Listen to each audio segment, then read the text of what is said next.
Jo Brown. I'm the Recruitment Manager and Executive Search Consultant for the Associations and Memberships team, and I'm so excited to have another Jo with me today. This is Jo Rose, and she's from the Institute of Public Administration Australia. Welcome, Jo. Thank you. Thank you for joining me today. We're going to have a chat about the association's world. It's very exciting. I'd like to start by asking you, what do you envisage the world of work looking like for associations and membership organisations in the next 1 to 3 years? I think the last 10 years perhaps we've seen a real change in the way people connect. So I think some of that's generational, some of it is young people finding other places and means to connect than they may have 10 years ago when it was all about face-to-face events. Yeah. Some of that's the rise of social media. And I think as professional associations, we really need to think about what connections we offer and what our unique proposition is in the market.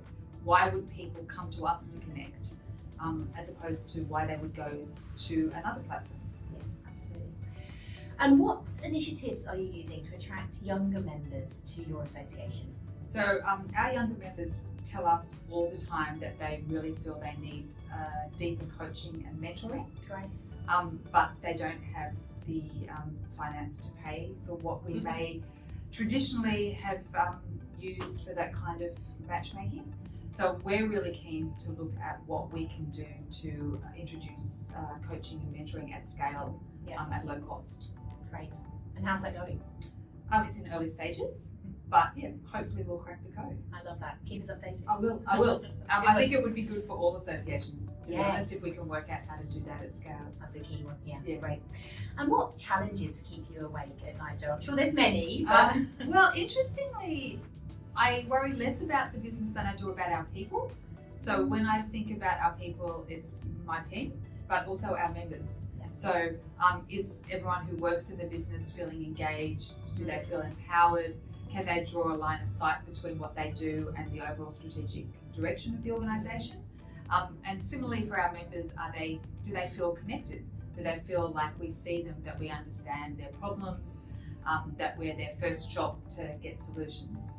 And are we really there for them in the way that a professional association should be? Yeah, I love that. People first. It's great.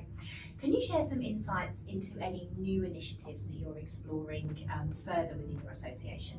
So I'm probably fair to say I'm obsessed with belonging. So if anyone wants to connect on belonging, anyone in your network and wants to talk to me about belonging, please do. But I'm really interested in how we can deepen that belonging, and particularly how we do that digitally. So how do we take some of the trends that we see in our broader working environment, and how do we, in the way that we can as a not-for-profit, use the opportunities of digital technology to make belonging a more meaningful part of what we offer. I heard recently that the beginning of belonging is feeling like you fit in, and I love that. Yeah, I think that's lovely as well. I think we've seen a lot of belonging focus in the workplace. I think a lot of employee value propositions come with belonging and connection, but I don't know as professional associations we've really thought about that to the depth that we could. I'm curious about what the world of work looks like for associations, particularly your association, in the next 3 to 5 years. Obviously, we've had some huge changes and the way we've worked has changed dramatically. What do you see the changes might be for your association in the next few years? So we're the professional association for the public sector, so we represent the 430,000 people who work for the New South Wales government, so it's a massive workforce.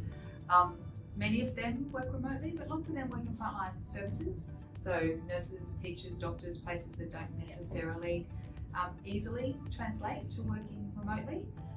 For our organisation, I think that really better engaging with those frontline members, really broadening what we offer members so that we represent truly the New South Wales public sector. So the New South Wales public sector, by virtue of its size, being the largest employer in the Southern Hemisphere, represents the society that it serves. And so I'd really like us to be a more inclusive professional association. And so we've really been looking at sort of what you perhaps would call sort of more individual cohorts, and how we might more actively encourage them to join us as a professional association. Thank you. On to some fun stuff. Share with us one quirky or unexpected hobby that you like to indulge in to recharge outside of the realm of work? I love to garden, and I keep native bees. In Australia, there are many hundred types of native bees, but only 2 of them are like form groups. I have a native beehive in my back garden, and Wow. I am infinitely fascinated by the way that they behave, how they support each other, how they clean out their dirty bees on a Sunday afternoon. Now they have guard bees. I mean, it's probably a metaphor for life and communities and my interest in collaboration. But yet, you will often find me sitting there in the sun watching the bees. Oh, I love that. That sounds so peaceful. It's so weird. Well, I like it. I like it.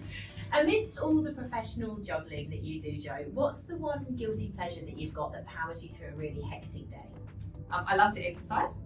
So every day I like to do a Pilates class, and I find that stretch and strength helps me to be flexible and strong in all the demands that I have for the working day. Love that. That is what we need in CEOs, strength and stretch.